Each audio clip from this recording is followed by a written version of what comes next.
Welcome back to Yuvatarangam TV. Kalvakuntla Kavitha అత్యంత ప్రతిష్టాత్మకంగా తీసుకొచ్చిన కొత్త టీఆర్ఎస్ పార్టీకి కేంద్ర ఎన్నికల సంఘం గట్టి షాక్ ఇచ్చింది. తెలంగాణ రాష్ట్ర సేన అనే పేరును వాడకూడదని, వెంటనే ఆ పేరును మార్చుకోవాలంటూ ఈసీ నుండి అధికారికంగా నోటీసులు వచ్చినట్టు తెలుస్తోంది. అసలు తెలంగాణ సెంటిమెంటును నమ్ముకొని కవిత ప్లాన్ చేసిన ఈ సరికొత్త టీఆర్ఎస్ వ్యూహానికి ఈసీ ఎందుకు బ్రేకులు వేసింది? దీని వెనుక ఉన్న అసలు లీగల్ చిక్కులేంటి? కవిత తదుపరి అడుగు ఎలా ఉండబోతోంది? గతంలో కేసీఆర్ జాతీయ రాజకీయాల కోసం తమ సొంత పార్టీ తెలంగాణ రాష్ట్ర సమితి పేరును బీఆర్ఎస్గా మార్చారు. అయితే పేరు మార్చాక క్షేత్రస్థాయిలో గులాబీ శ్రేణుల్లో, ఉద్యమకారుల్లో పాత టీఆర్ఎస్ అనే 3 అక్షరాల సెంటిమెంటు తగ్గిందనే చర్చ నడిచింది. దీన్ని గమనించిన కవిత ఆ పాత బ్రాండ్ నేమును, సెంటిమెంటును మళ్లీ క్యాష్ చేసుకోవటానికి, కార్యకర్తల్లో జోష్ నింపడానికి సరికొత్త వ్యూహం పన్నారు. తెలంగాణ రాష్ట్ర సమితి స్థానంలో తెలంగాణ రక్షణ సేన అనే పేరును తీసుకొచ్చి దానికి కూడా టీఆర్ఎస్ అనే షార్ట్ ఫామ్ వచ్చేలా పక్కా ప్లాన్ వేశారు. సోషల్ మీడియాలో కూడా ఈ పేరుతో పెద్ద ఎత్తున ప్రచారం మొదలుపెట్టారు. కానీ ఇక్కడే ఊహించని ట్విస్ట్ ఎదురైంది.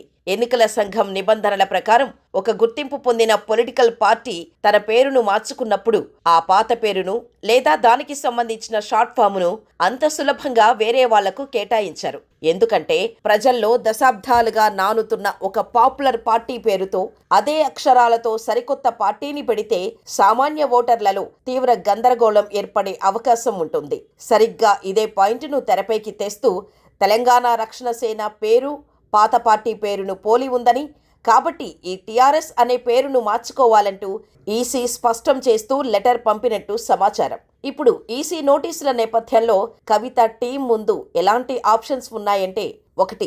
ఈసీ ఆదేశాలను గౌరవించి పేరు మార్చుకోవటం. కానీ కవిత మాత్రం రెండో ఆప్షన్ వైపే మొగ్గు చూపుతున్నట్టు టాక్. పాత పార్టీ అధికారికంగా పేరు మార్చుకుంది కాబట్టి తాము పెట్టుకున్న తెలంగాణ రక్షణ సేన పేరు పూర్తిగా చట్టబద్ధమేనని, ఈసీ నోటీసులపై హైకోర్టు లేదా సుప్రీంకోర్టును ఆశ్రయించడానికి లీగల్ టీముతో ఆమె అర్ధరాత్రి వరకు చర్చలు జరిపినట్టు తెలుస్తోంది.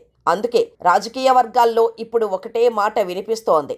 ఆమె న్యాయ పోరాటం చేస్తా అంటుంది. చట్టపరంగానే ఈ టీఆర్ఎస్ బ్రాండ్ను సాధించుకుంటానని పట్టుదలతో ఉన్నారు కవిత.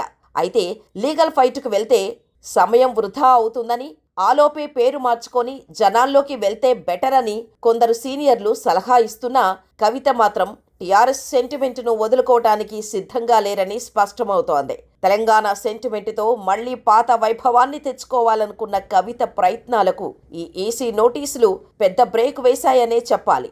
మరి ఈ సరికొత్త రాజకీయ పరిణామాలపై, కవిత తదుపరి వ్యూహంపై మీ అభిప్రాయం ఏంటి? కవిత టీఆర్ఎస్ పేరు మారుస్తారా లేక లీగల్గానే ముందడుగు వేస్తారా? కింద కామెంట్ సెక్షన్లో తెలియచేయండి. ఇలాంటి మరిన్ని లేటెస్ట్ పొలిటికల్ అప్డేట్స్ కోసం మన ఛానల్ని ఇప్పుడే సబ్స్క్రైబ్ చేసుకోండి.